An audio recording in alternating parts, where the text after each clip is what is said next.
Well, yeah, me and my beautiful wife, who's my best friend, we, since 2005, set out to own our own brokerage. And the long and the short of it is we built it to be the number one single office brokerage in the country.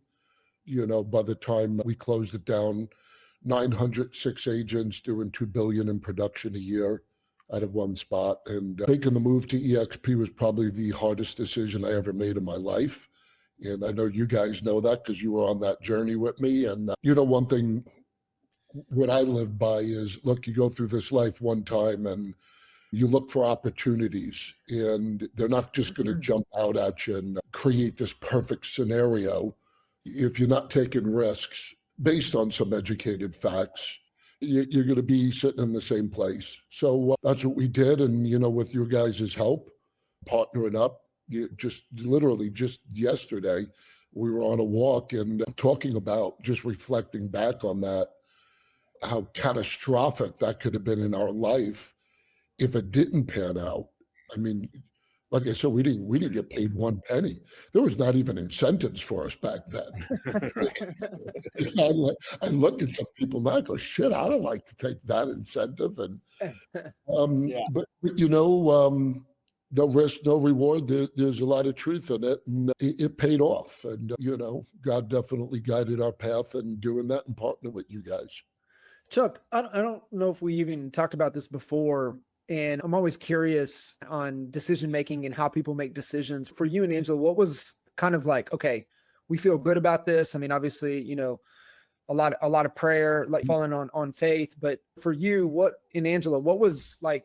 Because I know people struggle with making decisions, and so any kind of like your decision making and how it helped you to make that decision, because that was, like you said, I mean, that was a massive decision that you guys had to make. I mean, it's literally a fork in the, we go this way, we go this way.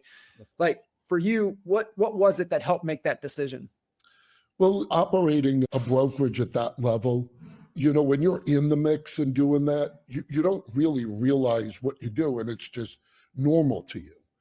And until we stayed in our own bubble, we didn't go hobnob with people and other broker owners until we really wrapped our mind around, holy crap, the enormous size of our company.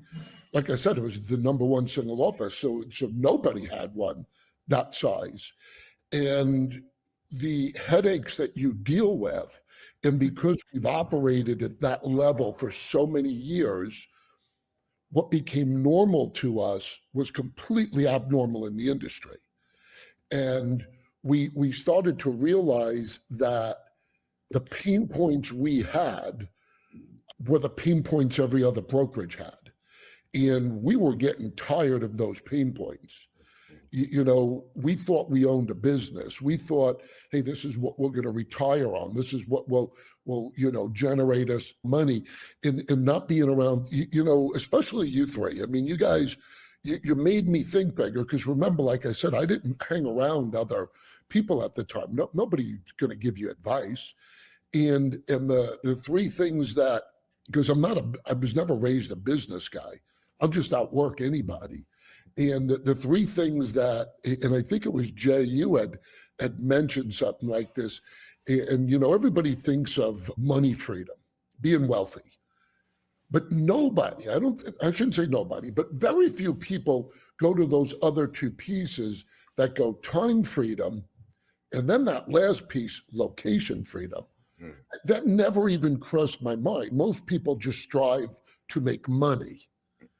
But without those other two pieces, you really don't have a lot.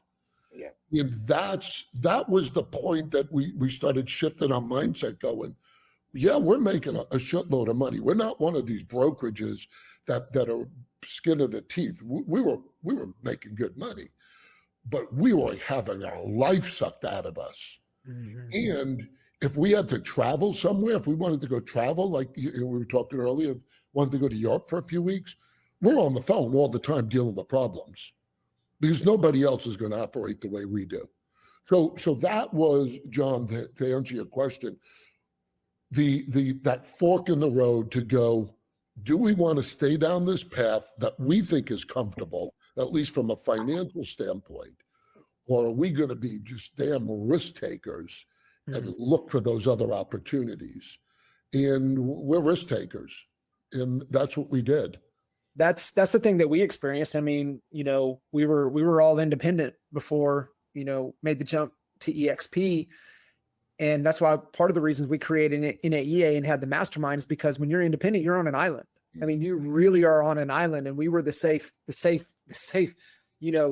for people to come into that were on that island that had each other. And it's like, you just don't know until you get around people that are going to change your perspective and change your mind. So yeah, thanks for sharing that, Chuck. That was the piece that EXP offers that we didn't even see on the radar, like to be around bigger thinkers. That never even crossed my mind. Mm-hmm. And that was that, we always call it that secret piece that jumped out and goes, wow, that the piece that we didn't even see is probably one of the biggest pieces that was available to us.